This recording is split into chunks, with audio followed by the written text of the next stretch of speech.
Bienvenidos a Global Macro en Español, un podcast creado exclusivamente para impactar tu curva de aprendizaje en los mercados de capitales. Traído a ustedes gracias a Kaplan, Battlefield, Ideal Ratings, Kaya y The Hedge Fund Association.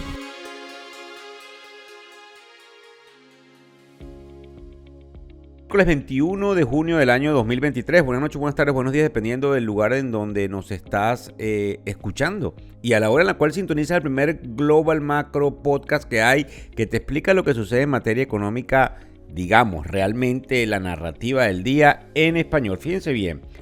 Hay alguna cantidad de cosas que nos llaman la atención. Antes de entrar en materia, porque vamos a hablar de lo que sucede con el Bitcoin, que también hablamos el 5 de junio al respecto, además de las predicciones que tiene la banca de inversión Goldman Sachs y un reconocido estratega de la compañía de noticias Bloomberg, debemos tomar en cuenta el hecho de que esta mañana salió el número de la inflación en Gran Bretaña. Y ese número de la inflación genera un problema para el banco, inglés, el Banco Central de Inglaterra, porque la inflación vuelve a subir. A eso le tenemos que sumar lo que hace rato dijo, cuando digo hace rato son las 12 del mediodía, para que tengan una idea de hoy, miércoles 21, el presidente de la Reserva Federal Americana, Jerome Powell, dice que sí, que ellos creen que van a tener que seguir subiendo tasas de interés porque la inflación o el problema inflacionario no está totalmente solventado. Eso hace que los mercados entren en turbulencia y eso pudiese estar relacionado con lo que hemos venido llamando desde la tribuna, que es una tensa calma y la necesidad de tener una cautela. Ahora, fíjense, interesante lo que nosotros hemos puesto por ahí por las redes sociales el día de hoy con respecto a dos compañías, Oracle y Spotify. Lo pueden ver a través de todas las redes sociales en una sección que se llama ¿Qué dice el Bitcoin? Con respecto al Bitcoin, ¿qué es lo que nos llama la atención? Pues indudablemente, estos estrategas habían dicho que el Bitcoin podía caer. El Bitcoin llegó a estar en los 25,000 y tantos y realmente hay que decirlo como es, rebota y ya está pisando la barrera de los 30,000. Una barrera psicológica importante que nos hace pensar por qué está volviendo a tener fuerza, máxime, cuando entonces observamos a estas compañías diciendo que hay una desaceleración del apetito hacia el riesgo. Lo vuelvo a repetir.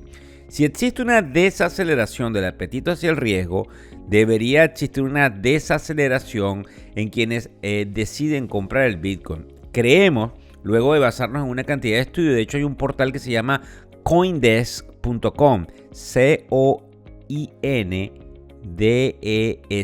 Coindesk.com, que tiene una cantidad de información con respecto a los activos digitales y habla fuertemente de que hay una escasez en el inventario, en la oferta del Bitcoin, lo que estaría haciendo mella en el proceso de formación de precios, empujándolo hacia el alza. Recordemos que en el sentido fundamental del Bitcoin, del cual yo no soy un fanático, inclusive escribí un libro al respecto, pero no soy un fanático del Bitcoin, solo que es una realidad que debemos seguir tomando en cuenta.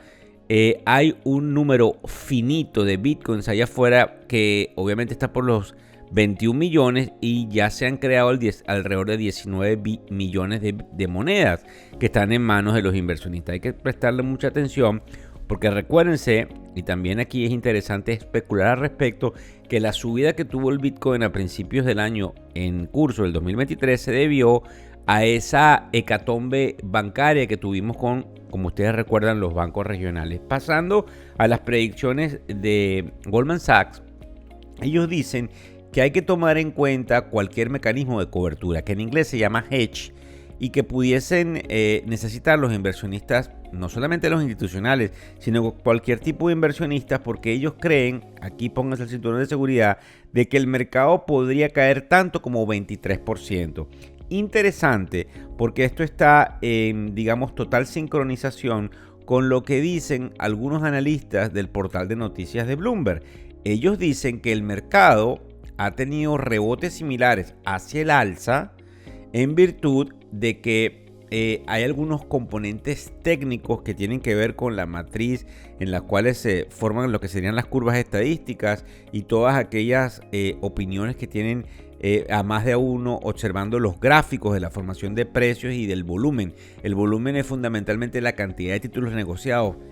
Por ejemplo, cualquier compañía negocia una cantidad de acciones y a eso se le llama el volumen basado en cuánto negocia diario, mensualmente o semanalmente o por hora. Para que tengan una idea, esos dos componentes marcarían la pauta de la parte técnica y hay un componente estadístico que tiene que ver con la frecuencia que más se repite y cuáles serían la frecuencia más alta y la frecuencia más baja dentro de una, campana de distribución.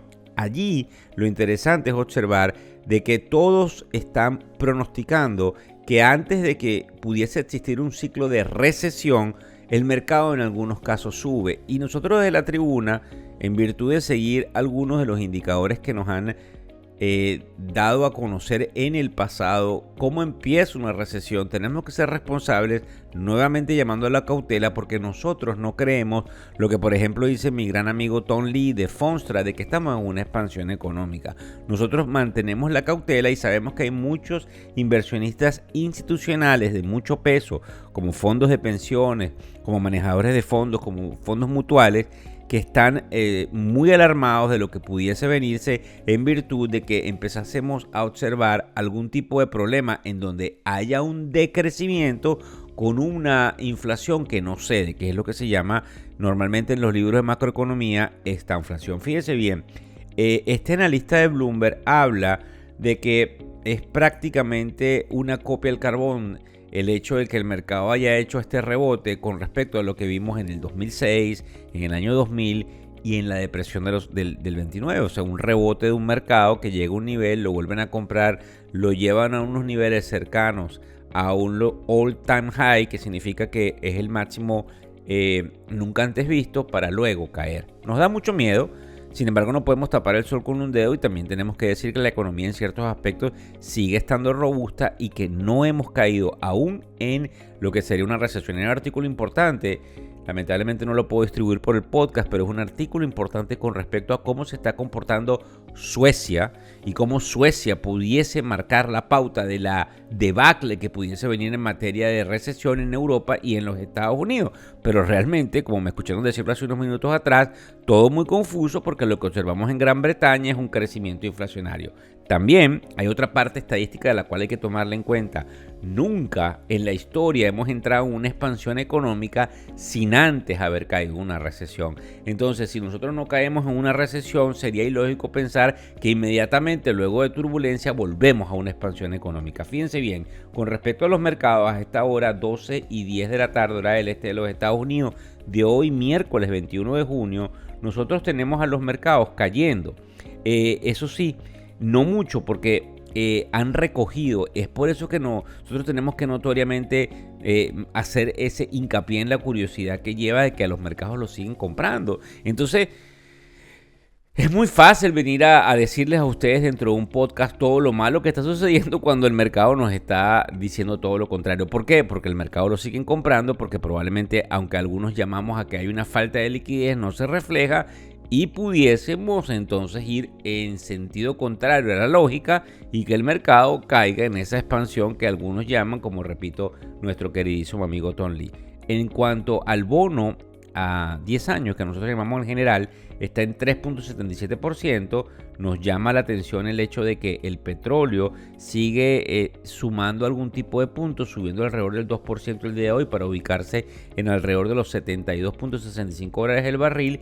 Y el hecho, nuevamente, como les digo, de que el Bitcoin en los 29.900 se acerca mucho a la barrera de los 30.000, lo que pudiese resaltar nuevos bríos. No olviden seguirnos en las redes sociales, compartir, ver el programa de televisión que les dejamos colgado en las redes el día domingo y efectivamente ver todo lo que hacemos en lo que sería Instagram, en lo que sería TikTok y en lo que tiene que ver con Twitter, porque en la medida en que venimos creciendo, venimos con ciertas sorpresas y servicios que ustedes siempre han venido requiriendo y esperando. Muchísimas gracias y nos hablamos pronto. El podcast Global Macro y de Factores Económicos ofrece una visión global de los mercados de valores y dicho análisis es producto de la compilación traída por diferentes fuentes de investigación de mercados institucionales. Por motivos y declaración regulatoria, este podcast no debe ser interpretado como una recomendación precisa en inversiones, bien sea en productos y o vehículos financieros. Y además, sugerimos consultar con su respectivo asesor particular de inversiones o su equivalente en caso de suscitarse cualquier duda que pudiese derivarse de nuestra fuente informativa. Este podcast es narrado por Víctor Hugo Rodríguez, quien es un conocido profesor y comunicador financiero cofundador de la plataforma educativa ilafin.com. Muchas gracias.